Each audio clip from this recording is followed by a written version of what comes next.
meus queridos.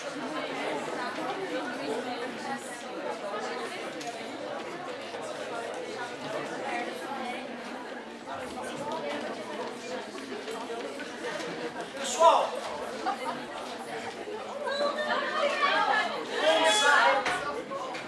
vou usar as últimas gotas da minha voz. Questão, cara, acho que eu consigo matar ela. Questãozinha, bonitinha. Me dei o braço torcendo, né? Esse estou devendo ela já, acho que já vai sair na próxima. Meus queridos, vou usar as últimas gotas da minha voz para a gente resolver algumas questões do Enem. E tu vai ver que o Enem tem muitas questões que não precisa ter bom senso em física para resolver. Às vezes, sendo um bom leitor e tendo calma para poder analisar as questões, tu vai conseguir matar as questões. Algumas, por sorte e profissionais como eu, exigem conhecimento de física. Dá uma olhada na primeira ali. Aliás, não é? A primeira não é minha.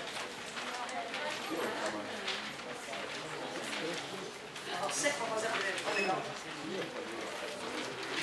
A 18 é minha, não é minha.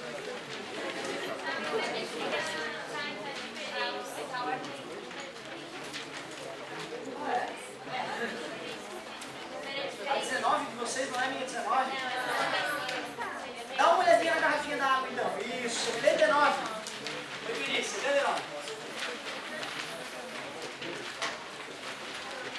Meus queridos, vamos começar a nos alegrar com essa questãozinha. Olha só, cara, vê se não é bem tranquila essa primeira. Para realizar o experimento com uma garrafa PET cheia de água, perfurou-se a lateral da garrafa em 3 posições diferentes, alturas, de diferentes alturas. Com a garrafa tampada, a água não vazou por nenhum dos orifícios. E com a garrafa destampada, observou-se o escoamento da água conforme ilustrado. Então, beleza, no começo a garrafa estava tampada e mesmo com os furos, nada aconteceu. Quando ele destampou a garrafa, aí percebeu que o esguicho do furo de baixo é mais longe, o outro nem tanto e o outro menos ainda. Como a pressão atmosférica interfere no escoamento da água, nas situações com a garrafa tampada e destampada, respectivamente. Ele quer que explique por que com a garrafa tampada não houve escoamento e por que com a garrafa destampada, embaixo, o esguicho vai mais longe do que nas partes onde os furos são mais em cima. Vamos que vamos. Letra A. Impede, a pressão atmosférica, né? Impede a saída da água por ser maior que a pressão interna. Não muda a velocidade de escoamento, que só depende da pressão da coluna da água. Deixa eu ver, a letra A diz que, primeiro, a pressão atmosférica impede a saída da água por ser maior que a pressão interna. Ele está me dizendo que tem pressão atmosférica aqui, né? Ar batendo ali. Quando a garrafa está fechada, a pressão atmosférica não atua aqui em cima, só atua aqui fora. E se a molécula de água está ali, não tem nenhuma barreira para ela ir, se ela não vai, eu acho que é natural dizer que a pressão atmosférica é mais forte que a pressão interna. Porque se a pressão interna fosse mais forte que a atmosférica, sairia. Então a primeira parte eu achei honesto. Segunda parte, diz que quando abre, a pressão atmosférica não muda a velocidade do escoamento, que só depende da pressão da coluna d'água. Nós aprendemos em hidrostática que a pressão de uma coluna de água depende só de 3 coisas: da massa específica do líquido, da gravidade e da altura do líquido. Quando eu quero calcular a pressão no fundo de um líquido, basta conhecer a massa específica do líquido que preenche o recipiente, a aceleração da gravidade no local e a altura do líquido. A gente aprende essa ideia, chama-se pressão de uma coluna de fluido, ou pressão hidrostática. Mas engraçado, com a pressão atmosférica sendo maior, não deveria sair mais água quando aqui for aberto? Menos água, aliás? Ah, só que a pressão atua aqui e também atua na superfície do líquido, né, que está sendo escoado. Então, se aumentar a pressão, aumenta aqui e aumenta aqui também. Por isso que ele está dizendo que não interfere. Cara, por incrível que pareça, eu achei a explicação ótima. Porém, se nós ficamos indecisos, vamos nas outras. Impede a saída da água por ser maior que a pressão interna. Primeira resposta igual. A altura altera a velocidade de escoamento, que é proporcional à pressão atmosférica na altura do furo. Ele está dizendo que aqui a pressão atmosférica é proporcional à altura do furo. Aonde a altura é maior a pressão atmosférica? Não, né? Não faz sentido. Quando a gente sobe uma serra, a gente sente desconforto no aparelho auditivo, porque a pressão diminuiu, né? A gente mora numa piscina de ar. Quando tu mergulha para o fundo da piscina, a pressão aumenta. Quando tu vai para a beira da piscina, a pressão diminui. Então, na hora que ele diz que altera a velocidade de escoamento, que é proporcional à pressão atmosférica na altura do furo. Mas peraí, o furo mais embaixo, a pressão atmosférica é maior. Ah, por isso que escoa mais. Será que é isso? Ô gente, tu sente diferença na pressão atmosférica ao fazer isso? Pô, até existe, né, cara, a diferença atmosférica, mas não é uma diferença assustadora a ponto da água espirrar lá na frente, né, a outra espirrar pouquinho. Então não tá legal essa explicação, não condiz com a nossa realidade. A pressão atmosférica não mudou muito daqui para cá, então não haveria por que o esguicho mudar tanto. Letra C. Impede a entrada de ar por ser menor que a pressão interna. Se a pressão interna fosse maior que a atmosférica, mesmo sem abrir a tampa, vai haver, né, escoamento de alguma coisa, né? Então não faz sentido. Já começou errado. Letra D. Impede a saída da água por ser maior que a pressão interna. Mesma explicação. Regula a velocidade de escoamento, que só depende da pressão atmosférica.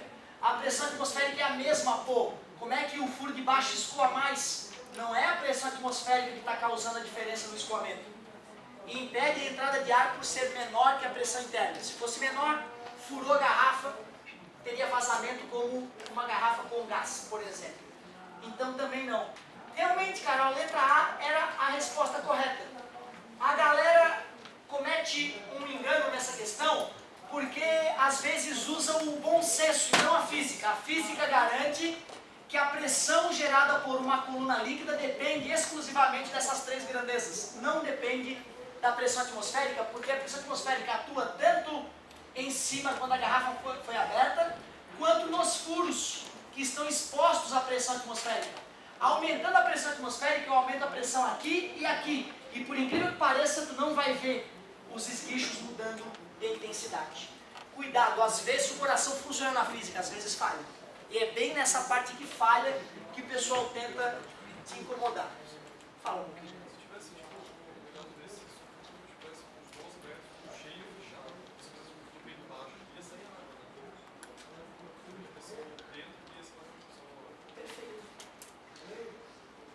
Se tu tiver uma altura suficientemente alta, aí mesmo que a pressão atmosférica estivesse atuando, essa pressão de saída seria maior que a pressão atmosférica.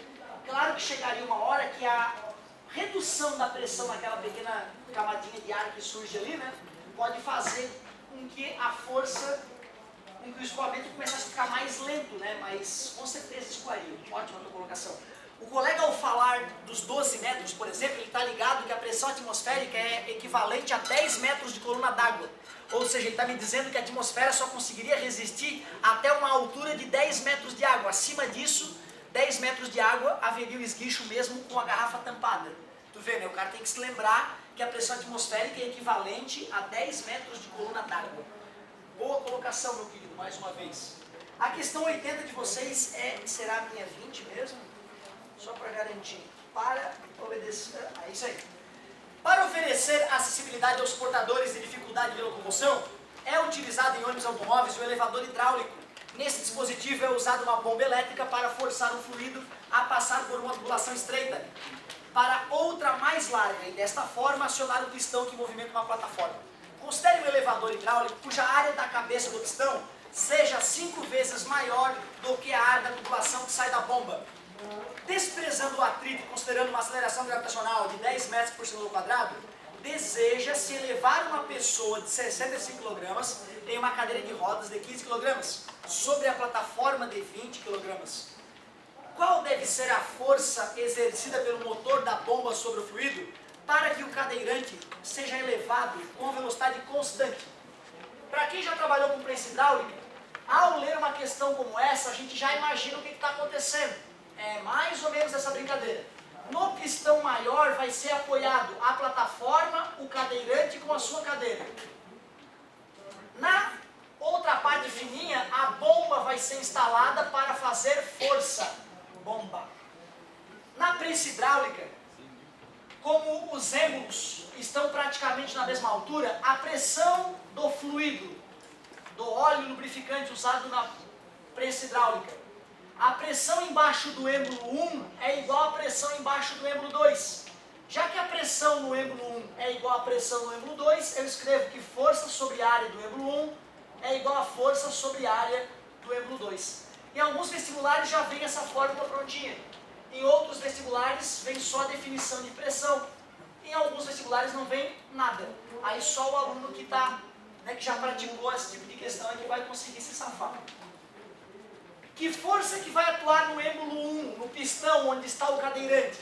Massa do cadeirante, 65. Massa da cadeira, 15. Massa da plataforma, 20. 100 kg. Qual é o peso de 100 kg? 1000 newtons, né? Vezes 10, que é a gravidade, 1000 newtons. Esses 1000 newtons vão ser a força atuando no êmbolo 1, 1000. E ele disse que esse pistão é 5 vezes maior que a área que está instalada na tubulação da bomba. Então ficaria 5 vezes a área é igual força que a bomba faz, a área da tubulação da bomba. Nós vamos chamar de A. Corta o Azinho de um lado com o Azinho do outro. Já que a área é 5 vezes maior, a força é 5 vezes menor. 10 dividido por 5, 2, 200 newtons. Se eu fizer uma força de 200 newtons, eu erguerei o cadeirante com tranquilidade. Letra C. Até agora, cara, só os iniciados em física fariam. A pessoa que sabe ler bem, mas não estudou física, não mata a questão. Ela tem que ter noção básica de física. Isso é bom pra gente. Quando a questão envolve só português e interpretação de texto, tu nivela por baixo, né? Tu não sabe se a pessoa manja de física ou não, ou se ela é só uma boa leitora. Vídeo 1. Aquecedores solares usados em residência têm o objetivo de elevar a temperatura da água até 70 graus Celsius. No entanto, a temperatura ideal da água para um banho é de 30 graus Celsius. Por isso, deve-se misturar a água aquecida com a água à temperatura ambiente de um outro reservatório que se encontra a 25 graus Celsius. Qual a razão entre a massa de água quente e a massa de água fria na mistura para um banho à temperatura ideal? Outra questão que tem que ser iniciada em física para matar. Questão de troca de calor. Toda questão que envolve troca de calor, a gente acaba usando o princípio das trocas de calor, que diz que calor recebido mais calor perdido é igual a zero. Esse princípio das trocas de calor nem sempre é fornecido ao aluno. O aluno tem que entender que quando eu pego um recipiente isolado do ambiente, termicamente falando, que a gente chama de recipiente adiabático, se eu boto nesse recipiente adiabático um corpo A e um corpo B, um quente e o outro frio, o calor flui do quente para o frio, até que ocorra o equilíbrio térmico. Se esse corpo A perdeu 100 calorias, é porque o corpo B ganhou 100 calorias. 100 menos 100 dá zero. Calor perdido vai ser um valor negativo, calor recebido vai ser um valor positivo. Nesse caso é água e água. Ele falou que a água quente está no reservatório a 70 graus, certo? E enquanto a água fria está no reservatório a 25 graus. Ele quer misturar a água quente com a água fria para que a temperatura final seja de 30 graus Celsius, a temperatura final, a temperatura de equilíbrio térmico.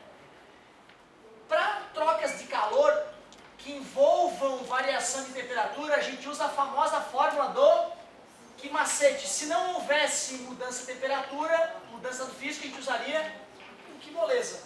Então vamos lá, para a água quente, a massa de água não sei, vou chamar de MQ, água quente. O Czinho da água, calor específico da água, 1 caloria por grama grau Celsius. O aluno teoricamente já tem que lembrar disso, é a própria definição de caloria. Temperatura final, 30, temperatura inicial, 70. Então tu vê, para a água quente, o calor vai dar menos 40 mQ. Menos 40 massa de água quente. Quando eu for fazer a mesma continha para água fria, eu não sei quanto é que é a massa de água fria que eu vou usar, mF. O Czinho da água, 1 caloria por grama grau Celsius. E a variação de temperatura é a temperatura final, que é 30, menos a temperatura inicial da água fria, que é 25. 30 menos 25 é 5 mF, massa de água fria. A água fria é a que vai receber calor. A água quente é a que vai perder calor. Quem é o calor recebido, então? 5 vezes a massa de água fria. Quem é o calor perdido? Menos 40 vezes a massa de água quente, igual a zero. Agora é só brincar mais um pouquinho de matemática básica. Menos passa mais. Ele pediu o quê? A razão entre a massa de água quente e a massa de água fria. Eu vou pegar o MF e vou passar dividindo. 50 dividido por 40 é igual a massa de água quente dividido pela massa de água fria. A massa de água quente dividido pela massa de água fria é 1/8, ou 0,125. Letra B. Então essa questão o aluno tinha que já ter trabalhado com calorimetria e com trocas de calor, onde a gente usa o princípio das trocas de calor. Até agora estou bem satisfeito com as questões que me selecionaram. 3 questões que só quem tem física básica consegue resolver. Show de bola. Misturou quente com frio. Se não há troca de estado físico, mudança do físico, que macete no corpo quente, que macete no corpo frio, soma igual a zero. Sempre assim a brincadeirinha. Ficou um pouco mais apimentado porque não deu as massas, né? Nós tivemos que achar a razão entre as massas. Questão 22. Cara, como me perguntaram essa questão depois que ela foi cobrada no Enem. Eu lembro como se fosse hoje. Cheguei no outro dia, depois do Enem, todo mundo querendo saber dessa questão. Só quem estudou radiação do corpo negro entende essa questão. Todo mundo sabe que os corpos negros, os corpos escuros, absorvem mais energia do que os corpos claros. No verão é nítido isso. O cara que gosta de preto e bate o verão, porra, cara, o cara se incomoda. Porque se ele tá com a roupa preta e tá debaixo do sol, ele vai sofrer, inegavelmente. Com uma roupa branca ele pode até passar calor, mas não vai sofrer tanto quanto aquela temperatura escaldante do sol batendo na roupa preta. Então as pessoas sabem que os corpos escuros esquentam mais no dia a dia, mesmo que não tenha estado física. Porque na prática a gente conclui isso. Porém, quem estudou física sabe que se os corpos que absorvessem energia não emitissem energia bem, a temperatura deles tenderia a aumentar infinitamente. Se a galera que está vestindo preto hoje absorvesse mais radiação e não emitisse, a temperatura da roupa dela ia começar a esquentar ao longo do dia, esquentar uma hora ela se queimar com a roupa. Se a tua roupa não está queimando agora na tua pele e a tua roupa é preta, é porque a tua roupa preta absorve melhor, mas também emite melhor. Os corpos escuros absorvem mais, mas emitem mais radiação. Portanto, tu de escuro passaria mais frio na sombra do que se estivesse com uma roupa clara, com o mesmo isolamento térmico. Então tu vê a roupa preta, ela é ruim para estar no sol, mas também não é ruim para ir para a sombra, porque se tiver frio naquela sombra, tu vai passar mais frio por emitir mais do que a pessoa que está com a roupa clara. Loucura isso, né? Vamos ver se depois desse pequeno bate-papo já é o suficiente para matar a questão. Em experimento foram utilizadas 2 garrafas PET, uma pintada de branco e outra de preto, acopladas cada uma a um termômetro. No ponto médio da distância entre as garrafas foi mantida acesa, durante alguns minutos, uma lâmpada incandescente. Em seguida, a lâmpada foi desligada. Durante o experimento foram monitoradas as temperaturas da garrafa. Letra A, enquanto a lâmpada permaneceu acesa, e B, após a lâmpada ser desligada e atingir equilíbrio térmico com o ambiente. A taxa de variação da temperatura da garrafa preta em comparação à da branca durante todo o experimento foi. E aí, galerinha, na parte A do experimento com a lâmpada acesa, quem é que variou mais de temperatura? A preta. Isso poucas pessoas erraram. Mas quando eu desliguei a lâmpada, quem é que vai esfriar mais rápido? A preta. E isso a galera que estudou radiação do corpo negro lembrava. A galera que só usou o coração teve a sensação de que o corpo preto, assim como esquentou mais rápido, esfriaria mais devagar, já que ele tende a esquentar melhor, entendeu? E aí que seria o problema. Maior no aquecimento é igual no resfriamento, né? Maior no aquecimento e maior no resfriamento. Esquenta mais rápido porque as cores negras absorvem melhor, mas esfria mais rápido porque as cores escuras também emitem melhor. Todo o corpo que é um bom absorvedor de energia, ele também é um bom emissor de energia. Show, letra E. 23. Chuveiro elétrico é um dispositivo capaz de transformar energia elétrica em térmica, o que possibilita a elevação da temperatura da água. O chuveiro projetado para funcionar em 110 volts pode ser adaptado para funcionar em 220 volts, de modo a manter inalterada sua potência. Uma das maneiras de fazer esta adaptação é trocar a resistência do chuveiro por outra de mesmo material e com... O que é potência? Potência elétrica é V vezes I. Potência elétrica. Aliás, né, aqui na região a gente prefere usar U, né, para potencial elétrico. A galera troca a posição do I e do U para falar pio, né? Potência. Essa forma não é boa. Ela não é boa porque ela não fala da resistência do chuveiro. Ela fala da tensão e da corrente. E eu não quero me preocupar com a corrente. Porém, nós sabemos da definição de resistência elétrica, que resistência elétrica é tensão dividido por corrente, que a gente escreve URI, para ficar mais fácil de lembrar. Mas se eu não quero mais o I, eu tenho que isolar o I. O R que está multiplicando passa dividido. Substituindo na fórmula anterior, eu descubro uma segunda fórmula muito importante para a potência. Talvez essa fórmula nos ajude. Essa fórmula me diz que a potência no aparelho elétrico é diretamente proporcional à tensão ao quadrado, inversamente proporcional à resistência. Quando eu instalei um chuveiro que foi projetado para 110 volts em 220 volts, o que eu fiz com o U? Dobrei. Já que eu dobrei, 2 ao quadrado fica... Cara, esse chuveiro tende a queimar, porque ele vai emitir 4 vezes mais potência do que ele foi projetado. E aí vai derreter a resistência interna dele. Porém, eu poderia causar alguma alteração aqui embaixo para compensar o fato de em cima a equação ter quadruplicado, né? Se eu quadruplico em cima, mas quadruplico embaixo, a divisão continua dando o mesmo. Então eu quero que a nova resistência desse novo chuveiro seja 4 vezes maior que a resistência original. Aceitável? Assim eu estou compensando o fato de em cima ter quadruplicado o valor. E nós sabemos da segunda lei de Ohm que a resistência de um resistor depende da resistividade do material do qual ele é feito, do comprimento deste resistor, do comprimento, diretamente proporcional ao comprimento, e é inversamente proporcional à área da seção reta desse resistor. Portanto, para quadruplicar a resistência desse novo chuveiro, eu poderia, por exemplo, quadruplicar o tamanho do condutor, ou reduzir 4 vezes a área. Vamos ver quais são as alternativas que ele nos fornece. O dobro do comprimento do fio. Só dobrar o comprimento do fio dobraria a resistência, e eu preciso de uma resistência 4 vezes maior. Metade do comprimento do fio, né? Metade da área da seção reta. Metade da área dobra a resistência, eu preciso de 4 vezes maior. O quádruplo da área da seção reta.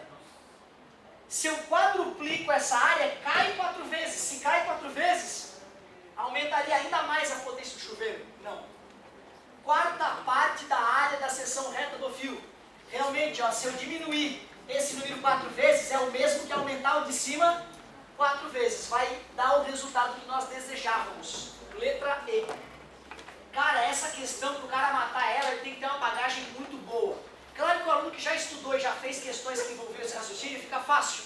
Mas para o cara que nunca fez, vai matar uma questão desse tipo pela primeira vez no Enem, cara, ele tem que manjar muito bem de potência elétrica, de tensão elétrica, para poder unir as fórmulas, se ele já não tivesse acostumado com essa fórmula. E além disso, tem que lembrar da segunda lei de Ohm para matar a charada. Pô, então ficaria uma questão bem delicada para quem não estava bem estudado. Até agora, só quem manja de física. Não pense que vai ser assim no Enem, tá? paciência, porque não vai ser. Muitas das questões que vocês vão enfrentar de física, basta uma boa leitura e bom senso. Tem coisas que vocês nunca vão ter escutado em aula nenhuma. Porque não é um fenômeno que se estuda no ensino médio. Ele vai falar, numa universidade tal descobriram tal coisa. Vai te contar uma historinha e vai te dizer qual é a alternativa que explica. Aí é só ser bom leitor. Eu, por enquanto, estou feliz, cara. Só a física salvava até agora. Questão próxima. O circuito em série é formado por uma pilha, uma lâmpada incandescente e uma chave interruptora. Ao se ligar a chave, a lâmpada acende quase instantaneamente, irradiando calor e luz. Popularmente associa-se o fenômeno da irradiação de energia a um desgaste da corrente elétrica ao atravessar o filamento da lâmpada e a rapidez com que a lâmpada começa a brilhar. Então tu vê, ele diz que tem uma lâmpada, está conectada ao circuitinho elétrico, tem então uma DDP que vai fazer a lâmpada funcionar e a chave estava aberta. Quando fecha a chave, passa a corrente elétrica, a lâmpada começa a brilhar. Essa explicação está em desacordo com o modelo clássico. Ele diz que a galera acha que quando a corrente elétrica passa pelo filamento, a corrente elétrica se desgasta, perde corrente elétrica e aí brilha. Ele diz que não é legal essa maneira de pensar, não é adequado. Esta explicação está em desacordo com o modelo clássico da corrente. De acordo com o modelo mencionado, o fato de a lâmpada acender quase instantaneamente está relacionado à rapidez com que o fluido elétrico se desloca no circuito. A gente fala em fluido elétrico? Não, né? As cargas negativas móveis atravessam o circuito. Será que as cargas negativas fluem muito rápido por esse circuito? Não sei, vamos ver. Eu acho que não é uma boa explicação. A bateria libera cargas móveis para o filamento da lâmpada.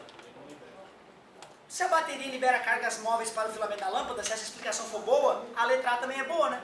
Cargas negativas móveis atravessam o circuito.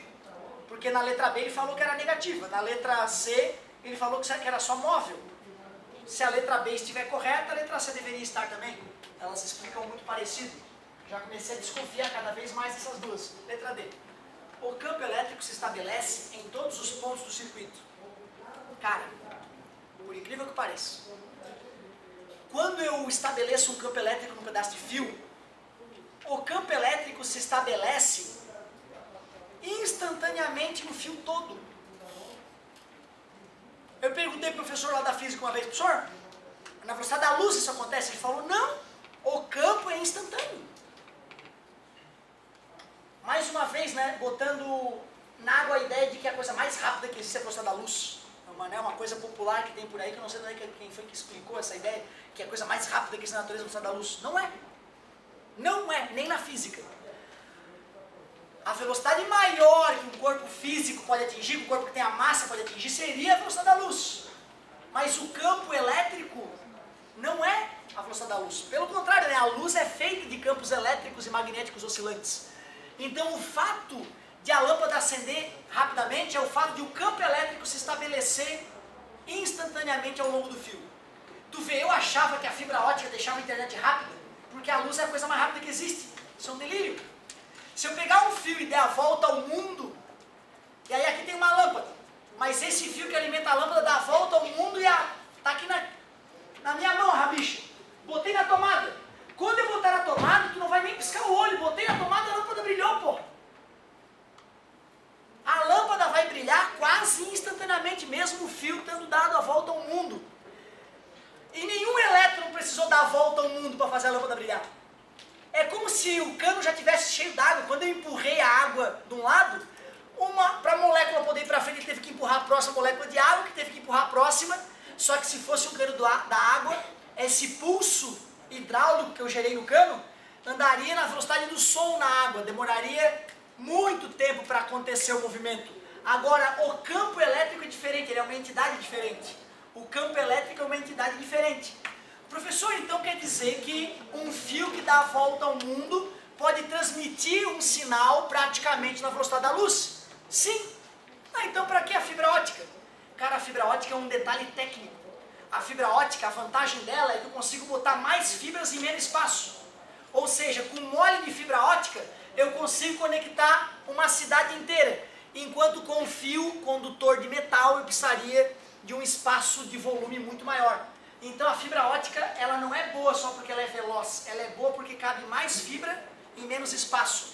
Um fiozinho mais fino que o teu fio de cabelo pode transmitir um sinal luminoso. Enquanto se o fio metálico fosse da espessura do teu fio de cabelo, ele derreteria ao ser transmitido um sinal elétrico por ele.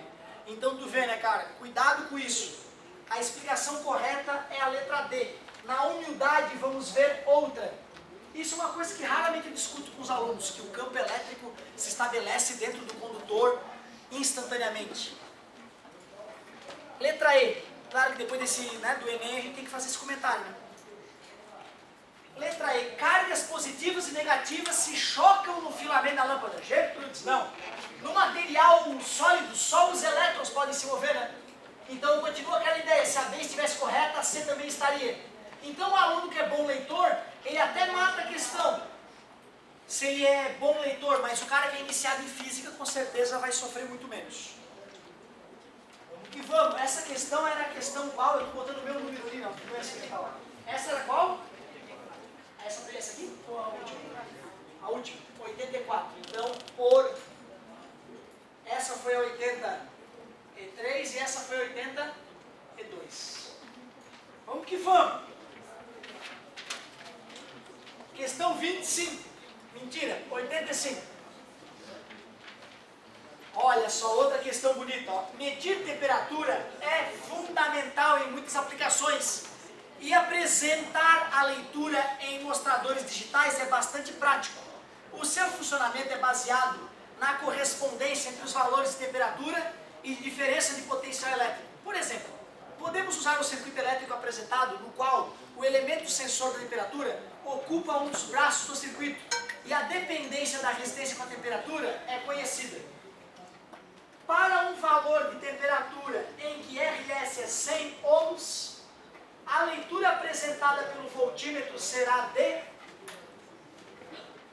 Bem bonitinha essa questão.